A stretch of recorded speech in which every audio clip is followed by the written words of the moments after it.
ប៉ាបងនោះគាត់ថាគាត់ធ្វើការពេលយប់ទាំងគាត់ធ្វើមិន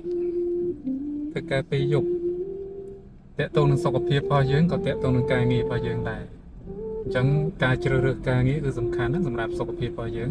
សម្រាប់អ្នកធ្វើការពេលយប់វាមានបញ្ហាសុខភាពច្រើនប៉ុន្តែទោះយ៉ាងណាក៏មិនដឹងធ្វើម៉េចព្រោះអានឹងជាការងាររបស់យើងអញ្ចឹងណា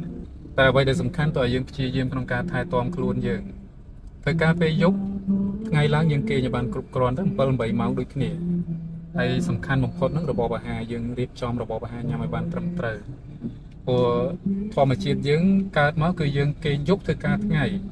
ដល់តែពេលយើងទៅធ្វើការពេលយប់គេងថ្ងៃវិញអាហ្នឹងរាងកាយរបស់យើងវាពិបាកក្នុងការទម្លាប់បត់បែនតាមយើងអញ្ចឹងណាអញ្ចឹងសំខាន់មែនតើហ្នឹងគឺយើងព្យាយាមក្នុងការថែទាំខ្លួនយើងហ្នឹងឯងអត់មានអីលើសពីហ្នឹងទេរបបអាហារញ៉ាំឲ្យបានត្រឹមត្រូវញ៉ាំទឹកគ្រប់គ្រាន់ថ្ងៃឡើងព្យាយាមគេងបានគ្រប់គ្រាន់